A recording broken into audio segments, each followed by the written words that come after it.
Hey, what's up, ghouls and gals? It's finally October.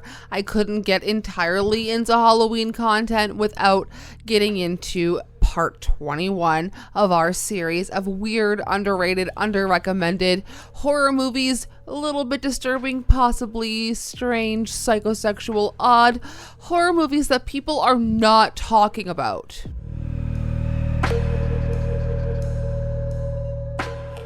I try to do a new installment to this series every single month, and right now in my letterbox list there is 210 movies that you can follow along with, and I triple dog dare you for the 100th time to watch all 210 movies. I will say I have all the way to part 31 ready to go. So for this list, I try to find movies that are specifically ones that people are not talking about whatsoever, a mixture of newer ones, older ones. So if you enjoyed this video, please go ahead and give this a thumbs up. Subscribe for more. Check out all of my links down below if you would like to see any more of me or support the channel any further. Let's start off all the way at the back with number 10, An Eldritch USA from 2023, where two siblings compete for parental love and success, but after a tragedy, one of the brothers turns to a cult for supernatural help.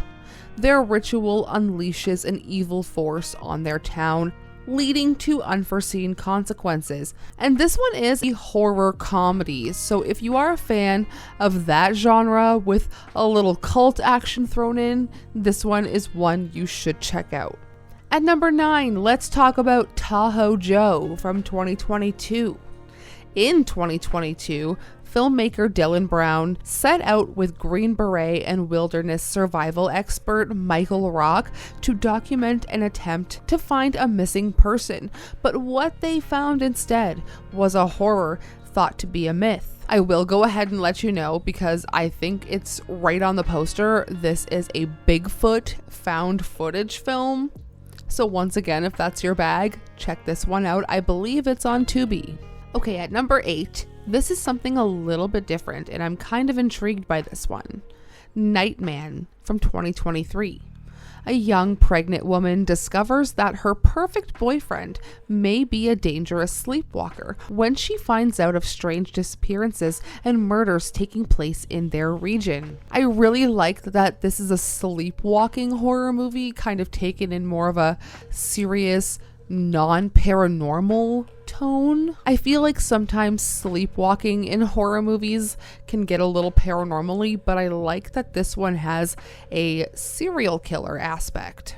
Now at number 7, I think this may be one of the ones that you guys might have heard of, probably My Little Eye from 2002. 5 young people apply to live in an isolated house together for 6 months while their every move is filmed by numerous cameras. Now the title for this actually refers to the game I Spy.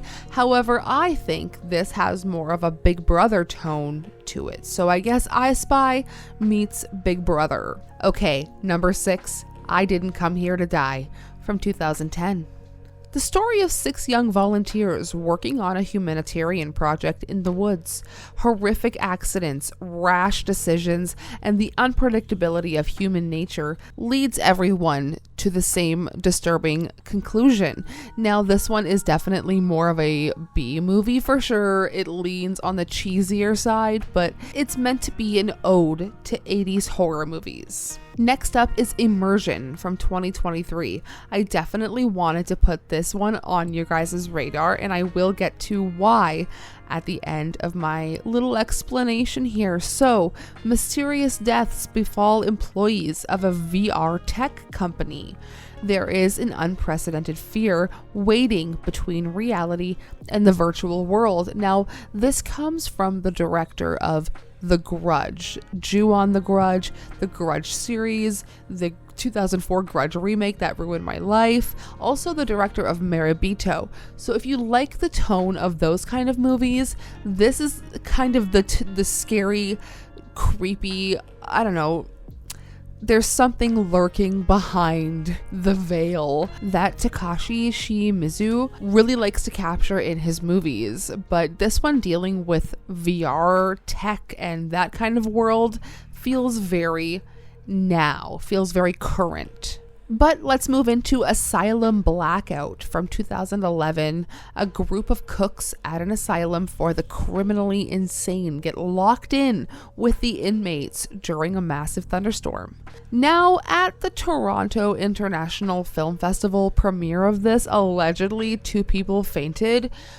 I cannot confirm or deny, but I would also like to let you know that Richard Brake is in this movie, and he's generally always in a fucked up film. So if you like that vibe, check this one out. Okay, here at number 3, I told Alex the title of this film and he had a chuckle. So let's talk about Mother, Father, Brother, Sister, Frank from 2024. The Jennings family wouldn't be more suburban, but when Uncle Frank crashes their weekly Sunday dinner, murder turns up on the menu. And this is a Canadian film. I am a Canadian girl. I'm always looking for weird Canadian films, so I'm just putting this one on your radar. I feel like this one flew criminally under the radar. Okay, at number 2, let's talk about another weird one with Flesh Freaks from 2000. Deep within the jungles of Central America, lost amid the crumbling Mayan ruins, lies an ancient secret so strange, so horrible, that only one civilization would be dumb enough to release it. Ours. Now this is weird, possibly a little disjointed. For some people, it has pretty mid reviews, but if you're seeking out a strange film, I feel Flesh Freaks, look no further. And finally, at number 1, Julia's Eyes from 2010. Julia, a woman suffering from degenerative sight disease, finds her blind sister Sarah hiding in a basement. Despite all signs pointing to suicide, Julia decides to investigate what she inevitably feels is a murder case. And if you guys liked Oddity that came out last year, I feel like you will like this movie. It has the same kind of tones, a little less creepy wooden monster guy, but this one is the same kind of vibe. If you liked Oddity, definitely check this one out. Okay, so that's another 10 horror movies I don't know if you guys have ever heard of. Let me know if there was one on this list that you've heard of, that you've seen, that you want to watch. Don't forget to check out my Letterboxd list, always linked down below if you're looking for something to watch. Alex and I were just talking that people on Letterboxd love to be like, check out my list, it's a great list, and there's only like 5 movies in it. This list has 210 movies currently, and it's continuously growing month by month, so check it out. I will see you in the next video. We are getting into some spooky Halloween vibes.